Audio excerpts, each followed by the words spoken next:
Greetings planty people and welcome back to my jungle. So today's video is going to be a mixture of planty favourites from July and a few little growth updates. As it's growing season, my plants are going a little bit crazy, especially my elbow behind me. Have you seen how big she has gotten? Ugh, I'm kind of running out of room and I don't know what to do. I might need to move things around. I mean, I do that constantly anyway. So I hope you're all doing fabulous. I hope you're all enjoying the UK heat. It's a bit much. You might notice some of my plants moving in the background. It's because I've got every single window open so I don't perish in this heat. I'm not made for this heat. So don't worry, it's not a ghost. Or is it? The thing is with these videos, I never know which plant to start with. It's a bit like, oh, they all really excite me. So I'm just gonna pick a random one. Where are you all? Okay. Ta-da! So this one, I actually don't know what kind of philodendron it is, so I will need your help in the comments. But I've been really enjoying this one because it's such a unique shape.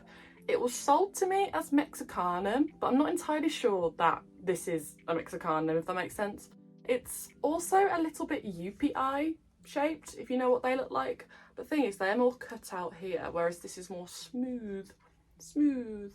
She's quite long, she's quite skinny, very unique. It's one of my more unique shaped philodendron, if that makes sense. Most of mine are kind of heart leaf shaped. So of course when I saw this one about a year ago, I was like, well duh, I need you immediately. But as you can see, it's a little bit leggy because I did have to chop it back a little bit, but it's bounced back really easily. And as you can see here, I've got a lovely long leaf coming out, and I'm pretty sure there's another one hiding in this little sheath. How cool is that? Love it. Please let me know if you know what this is because it's driving me a bit mad. I've literally just called it Phil the philodendron because I don't know what it is. I think this is my only male plant. The rest are she, obviously. Oh, next one's a bit more unusual. So if you follow me on TikTok, you may have seen I did a little plant swap with the plant punk, who's super cool, but this is what we did a little swap with. So I sent him loads of little Hoya cuttings because he wants to get more into Hoya, and oh, look at this. So I'll put a little close-up of it because it's hard to show on camera, but it's got these little wispy whiskery bits. Put it there, you can see it. There it is. And they're really delicate. It's not spiky like the ferox. Where are you? It's not spiky like the ferox, but they have a similar vibe. Not exactly the same, but similar. But I really like this one because it has almost a blue shift to it, and it's just super unique. And I know it's not everyone's cup of tea, these kind of weird looking plants, but anything, I've said this a million times, anything that looks like it's grown on a different planet, I need it immediately. So as soon as I got it, I put it straight in my big prop box, just like a big empty plastic box thing, and it's nice and warm in there and humid, and this is the perfect environment for this. I reckon it might be okay out of the prop box. I'm gonna try and, what's the word, get it used to the humidity in my room. I mean, it's already quite humid in here already, as you can see. All of these plants, and the weather has been so muggy. If you've ever experienced a summer in England that's actually hot, you'll know what I mean. So my plants have been loving it. Me on the other hand, and I can't wait for this one to get huge and monstrous, and I can't wait to share some pieces with my friends. So yeah, thank you Plant Punk, she's doing fabulous. Okay, so next one, I think I may have showed in a previous video. I can't remember which one though exactly, but this is the Variegated Philodendron scandens, also hederaceum, and I got this on eBay as a, I think it was like a 2-leaf cutting. I had a look at the seller and he's not selling anymore, so I would recommend, but I don't think he's got it left. Fair enough. But I think it was like £7. So of course I had to get it because I've seen these go for so expensive on the internet. I was just a bit like, whoa. And I'd wanted one of these for quite a long time. But the only thing is with this, as you may see from this crusty little leaf here, this took so long to root. And usually the non-variegated version of this roots like in 1 or 2 weeks. But this, I'm not even kidding, took probably a month and a half, maybe even a little bit longer. I was getting a little bit worried, but I kind of kept changing the water, kept an eye on the bottom so it didn't rot, and here we are all of a sudden, woo! And it's got these gorgeous variegated leaves. Like, look at those. Look at that gorgeous marble pattern. It's just beautiful. I can't wait for this to trail everywhere, because once they get going, they get going. I don't have much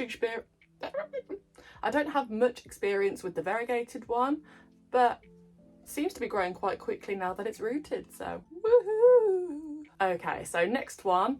This is a Syngonium mojito, and this one has a bit of a funny story to it. So, a few weeks ago, it was absolutely tipping it down, and it was in soil at the time in a little tiny nursery pot. And I thought, you know what, I can just kind of water it on the roof. So I'll put a video here of what happened. But basically, me being clumsy, dropped it, and I somehow managed to save it from the roof. So I quickly panicked and put it in this empty buzz ball and filled it with moss. And you know what? In a way, I'm glad that I dropped it on the roof, because it wasn't that happy in soil. It was in the right soil, but I don't think it was ready to be in soil, if that makes sense. So as soon as I put it in here, look at those roots. It's grown like crazy. Like, since it had 2 leaves, and we've got this leaf here, and I can just tell that it's going to get big. So my little tip is, maybe don't drop it on the roof, but maybe if it's not growing that much, put your Syngonium in moss, because they do actually really like moss. Still can't believe I dropped it on the roof. And next one is another Philodendron. Are we surprised? Are we surprised? Oh, the door is opening. Told you, it's the ghost. It's the ghost. Well, that's a really nice breeze. You can tell, look at all the plants going crazy. That's the nicest breeze I've felt in about a week. Anyway, this is a Philodendron brandtianum. Some people call it brandy because it's a bit of a weird word, but this one broke my no buy because it was only $7.99, and I thought, you know what? I don't have any other plant like this that's so silvery. I've got a silver sword, but it's a completely different look. And this one is more of a vining philodendron. Obviously, I found the majority of philodendron love to climb, so I put it on this makeshift moss pole that I made ages ago with just a stick, some moss, and some string. And I've heard that this one can be a little bit tricky, and they love humidity, and they can be a tad thirsty, but also they rot really easily as well. So basically, the care of a varicosum, I believe, kind of ish, maybe, we'll see.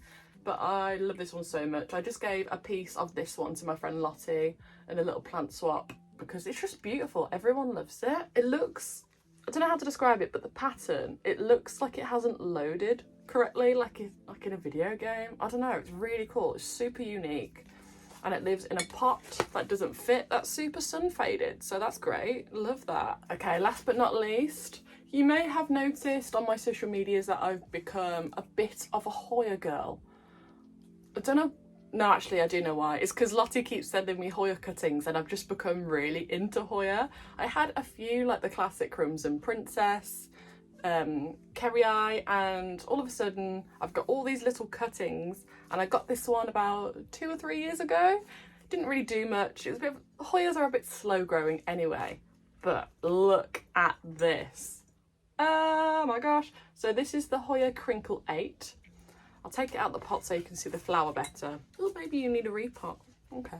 I was a little bit worried because it was going a bit yellow, but it still seems pretty healthy. It's not thirsty. The leaves are quite, what's the word? Stiff. And it and it was putting out a peduncle. Love that word. It's like the pre-flower buds of a Hoya. And I was so excited. I was looking at it every day, and I was talking to Lottie, and I literally screamed. I went, ah! Because this is so exciting. Look at the size of it. It's like almost bigger than the plant. They're like fluffy. I don't know how to describe it to you. And the best part is it smells like minty white chocolate. You probably wouldn't think it would smell like that. You'd probably think it just smells like a flower. But oh my gosh. It smells so good. And I just tasted the sap on my TikTok because you can actually eat the sap. I think in some cultures they use it as medicine. And before you ask, I don't know how it flowered, it just kind of happened. I'm going to try and do some research on it and maybe do a more in-depth video on Hoyas in general, because this just kind of happened. I didn't ask it to, it just did.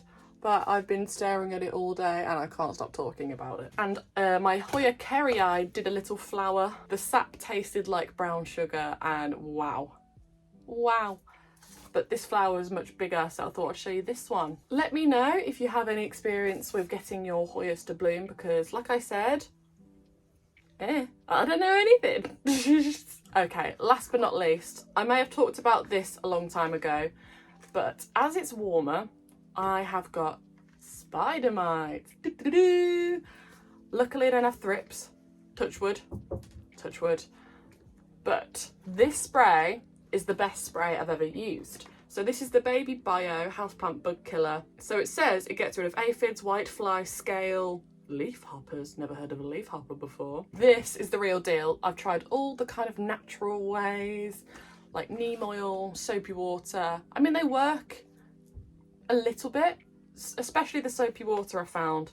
But this one, if you've got loads of plants close together, I don't want to risk, you know what I mean? So this one, it's not very good for you. So I'd recommend opening all the windows, having a good spray, maybe even just put it in the shower or the bath and just leaving it alone. And I'd wear gloves as well, because that's what it says. And also it's a good preventative as well, because, you know, I can't afford to get spider mite. And I found it's pretty successful with getting rid of thrips in the past as well. So, okay, so I think that's everything.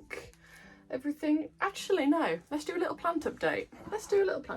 So you may have seen my lovely Philodendron Majestic. It was just a stick. She put the stick in Majestic, and I just kind of had it in my houseplant hospital back there because it's nice and bright, and it gave me this gorgeous leaf. It's so metallic, so beautiful, and look, she's finally upsizing. Probably need to adjust. There we go, that's a bit better. I can't wait for this one to get absolutely huge, because they are ridiculous when they get big. The leaves go kind of pillowy. I don't know how to describe it to you, but it's a dream. I can't wait for it to get just ridiculous. And there we have it. I hope you've enjoyed this video. Let me know what kind of videos you want to see down below, just in case I've missed anything.